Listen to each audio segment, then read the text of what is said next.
कृष्णाय वासुदेवाय हरये परमात्मने प्रणततकीर्षणाय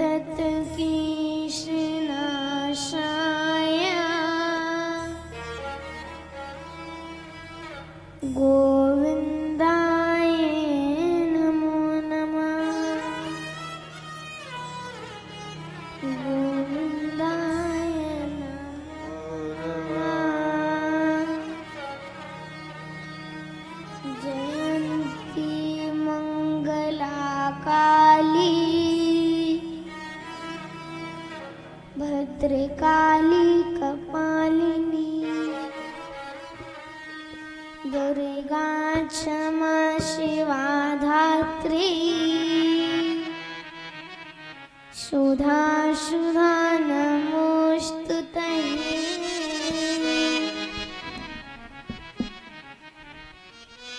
पादेवी स्वामिनी मैं राधे को दास जन्म जन्म मोए दीजियो श्री वृंदावन को वास। श्री वृंदावन को वास। राधा मेरी मातु पिता मेरो घनश्याम इन दोनों के बीच में मेरा कोटि प्रणाम। मेरा कोटि प्रणाम। बाकी बिहारी जी के चरणों में मेरा नमन और यहाँ उपस्थित संतजन विद्वतजन एवं श्रद्धालु माताएं श्रद्धालु बहनें और प्यारे छोटे भैया के हृदय में विराजमान उन पीताम्बरधारी राधा वल्लभ जी के चरणों में मेरा नमन।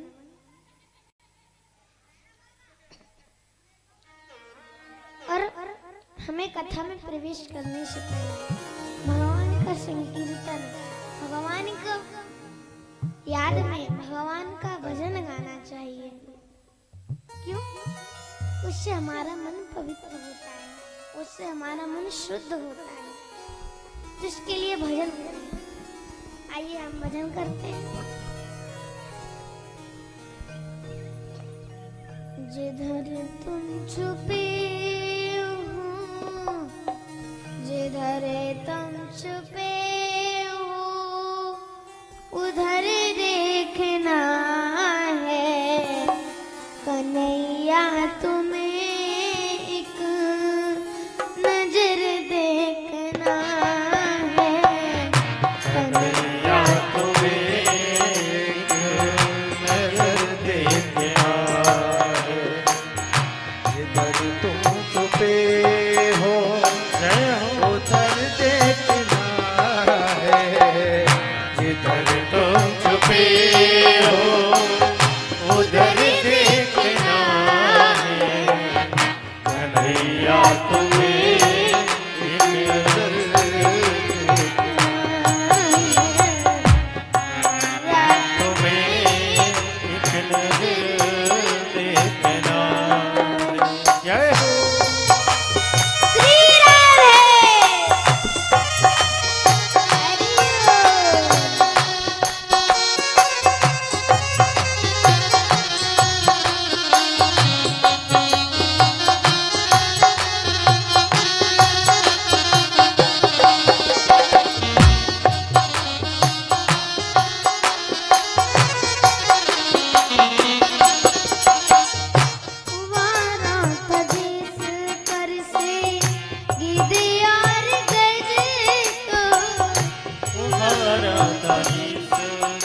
तुम्हें एक नजर देखना,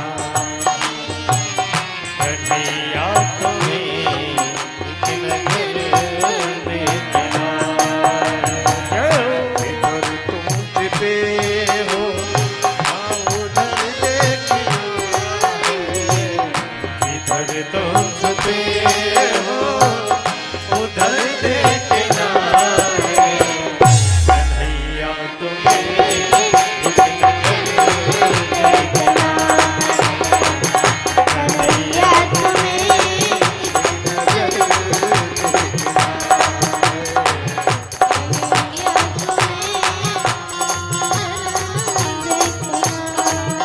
एक नजर देखना, एक नजर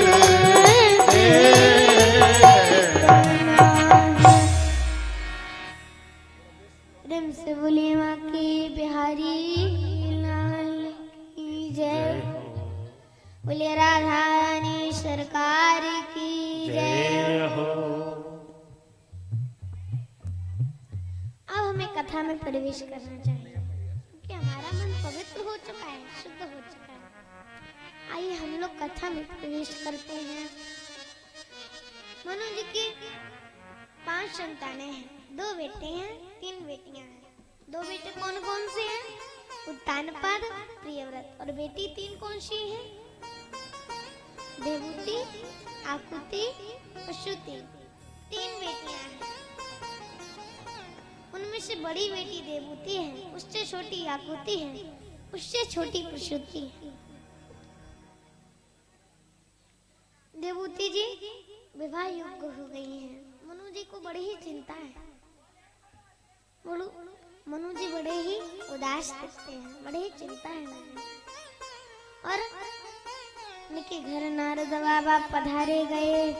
एक बार कर तल ग्वर बीना, एक बार कर तल ग्वर बीना, एक बार कर तल ग्वर बीना, गावत हरि गुण गान प्रवीणा, गावत हरि गुण गान प्रवीणा, गावत हरि गुण गान प्रवीणा।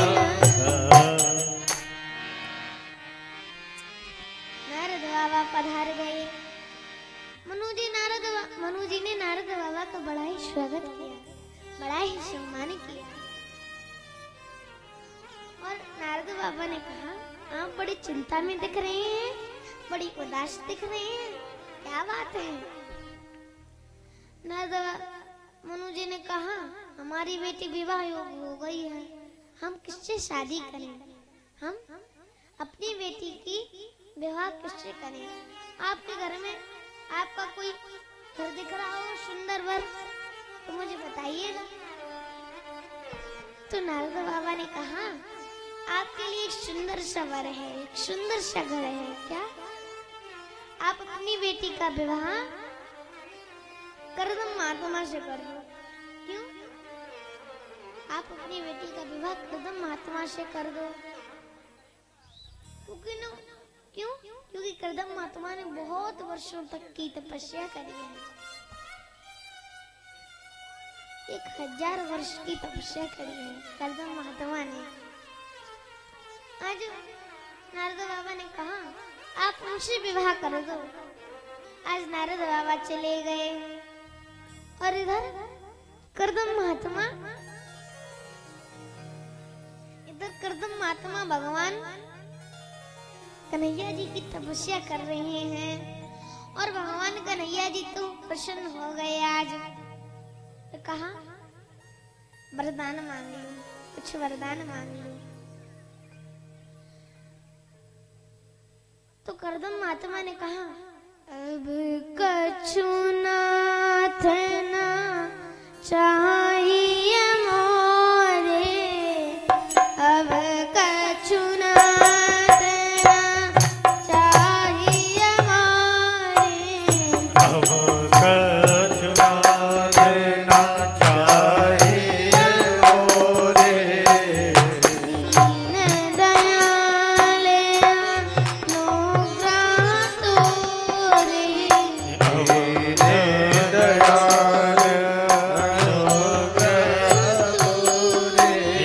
अब कछु नाथ न जाहि मोहि, दीन दयाल अनुग्रह तोरे।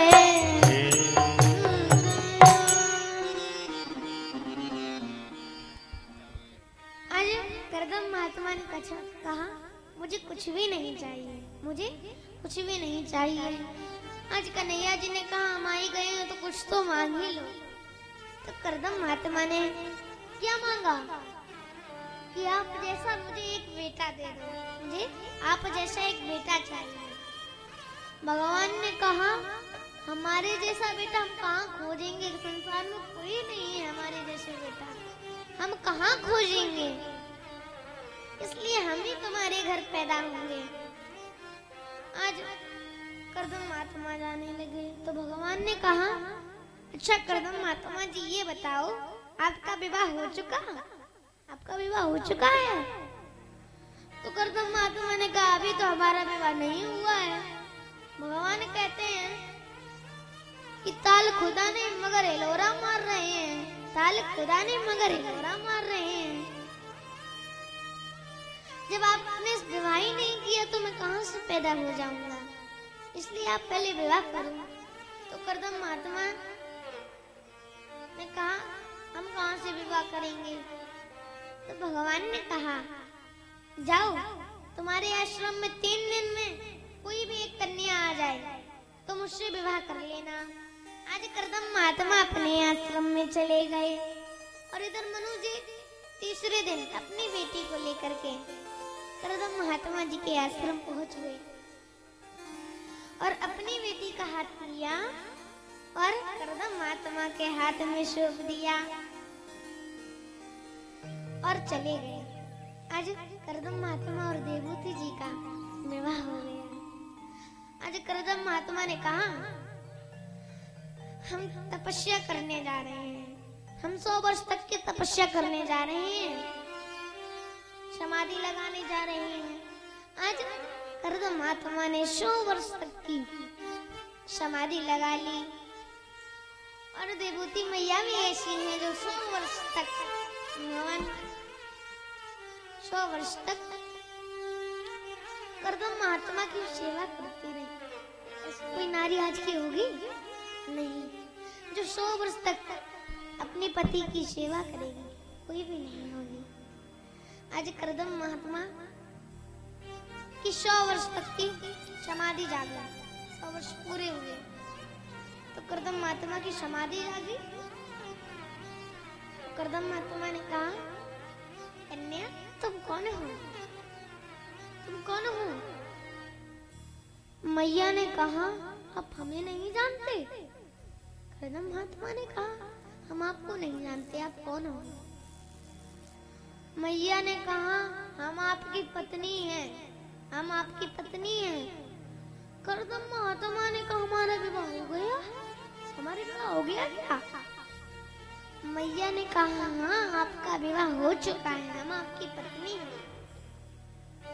अच्छा मैया आप ये बताओ, आज की कोई नारी हो जो अपने पति की सेवा करे और पति बोले तुम कौन हो, लड़ जाएगी, कहेगी मुझे नहीं जानते, मैं कौन हूँ, मुझे नहीं जानते, लड़ जाएगी।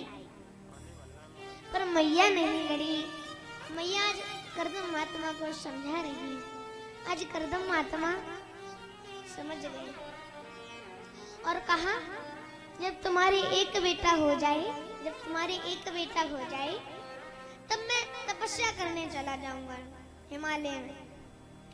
मैया ने शर्त मंजूर कर ली। अब धीरे धीरे मैया की 9 बेटियां हुई, धीरे धीरे मैया की 9 बेटियां हुई और वही 9 बेटियां नौदा भक्ति कहलाई, वही 9 बेटियां नौदा भक्ति कहलाई। आइए हम आपको पहले दो बेटियों के बारे में बताते हैं। पहला कौन सी है? प्रथम है और आज भगवान वश में कपिल भगवान हुए। जब भगवान होने वाले थे तब करदम महात्मा ने कहा, अब मैम ये बताओ, आपकी 9 बेटियां हो गई, हमने एक बेटे की कहा था, हमने एक पुत्र की कहा था, यहाँ तो आपकी 9 बेटियां हो गई, 9 कन्या हो गई। आज मैया ने कहा, आपने बेटे की कहा था पर कन्या की नहीं कहा था, आपने बेटे की कहा था। करदम महात्मा ने कहा, तो मैया ने कहा, जब बेटा होगा तभी आप जाओगे। 10वें भगवान कपिल भगवान हुए।